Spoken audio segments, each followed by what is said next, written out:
that is the topic of my discussion as kooky, eccentric, weird, even plumb crazy. This man was all these and much more. The man of whom I speak did have some severe mental problems. He was eccentric to a fault. He was well, he was strange, but he was also an aviator, film producer, and manufacturer, and he and his companies would change American aviation, the American space race, medicine, and leave a legacy that gave us both direct TV, lasers, satellites, and one of the world's leading medical institutions. That man was Howard Robard Hughes Jr. Howard Hughes was supposedly born in Houston, Texas on 24th December 1905. He was the son of Howard Robard Hughes Sr., a mining engineer who had developed the world's premier oil drilling bit. Howard Hughes Sr. was also the founder of the Hughes Tool Company, which was the basis of the Hughes fortune. He became quite wealthy. While Howard Hughes's parents were both very active socialites, he was always quite an introspective child, showed little interest in school, socializing. He spent much of his time in his father's backyard tool shed inventing. At age 14, when his father refused to buy him a motorcycle, he went out to the tool shed, took his bicycle, and with a car starter and some batteries, made himself his own motorized bicycle. The big change in Howard's life came when his father took him to take a ride in a flying boat. When Howard discovered the joys of flying, it became his obsession. Hugh's mother always had a deep fear of germs, which many feel she passed on to her son. His mother died when he was 16 after surgery. His father passing when he reached the age of 18 of a heart attack. It was at this time in life that Hughes began sinking into hypochondria with a severe fear of death and quickly became panicky about germs. Not content with just inheriting 75% of Hughes Tool Company, he quickly bought out his family members, thus gaining an ownership of 100%. And with that in hand, Hughes left for Hollywood. While Hughes became well known as a Hollywood director, producer, owner of RKO Studios, and greatest seducer of Hollywood starlets, these are not what led Hughes to leave a lasting mark on the world. While in Hollywood, he came back to his obsession with flying. In 1934, Hughes hired two men to build him a plane built for speed, the H-1 Racer. The plane was, thanks to Hughes, completely aerodynamic. It was the first plane ever built with flush rivets. In other words, the plane was smooth, built for speed. With Amelia Earhart flying top cover to make sure he didn't cheat, Hughes went for the land speed air record and made it at 352.39 miles per hour, crushing the old land speed record.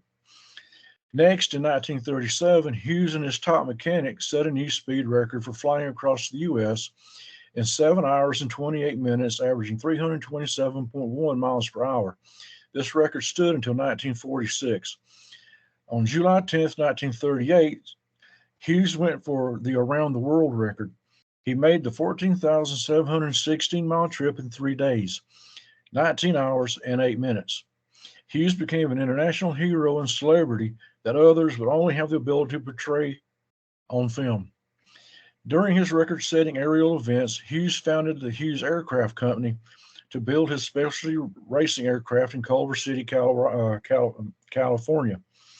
With the money from Hughes Tool Company, Hughes also took a 78% interest in Trans World Airways, and using his around the world flight, airlines or other airlines began to explore aircraft designs and routes that would allow them to follow in Hughes' footsteps. When Hughes founded Hughes Aircraft, he also founded the Howard Hughes Medical Institute in Florida, stating that it would inherit most of his wealth and accomplish medical achievements in his name. Hughes suffered a nervous breakdown in 1958, becoming a total recluse by 1967. In 1966, he sold to Transworld Airlines for $566 million. That's 4.5 billion dollars today.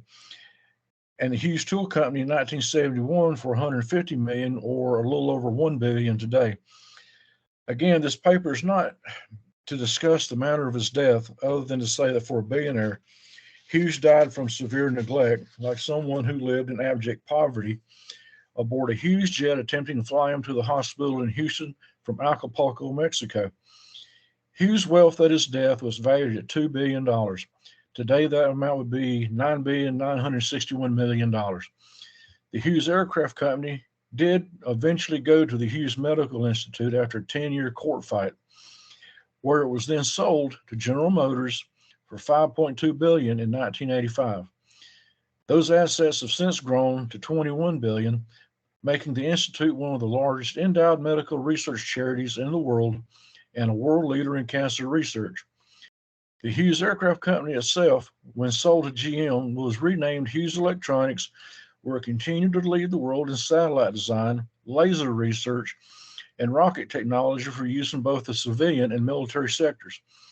Many of the current military missiles in use today were born in Hughes Aircraft. The people of the world can also thank the world, for good or evil, for DirecTV. Without Hughes satellites and technical know-how, none of it would have been possible. If you choose to remember Hughes as an eccentric, then you are missing the big picture. Hughes set into motion a chain of events through his passion for aviation and medicine that impact us to this day. Hughes Electronics no longer exists, being sold piece by piece by GM to other defense contractors. But the legacy lives on at these other companies. Hughes Medical still exists, financing medical research in a myriad of areas, but best known for cancer research. Howard Hughes, against all odds, more out of a duty to itself, changed the world, making it both a more dangerous place to live, but a more healthy place while we're here. Thank you.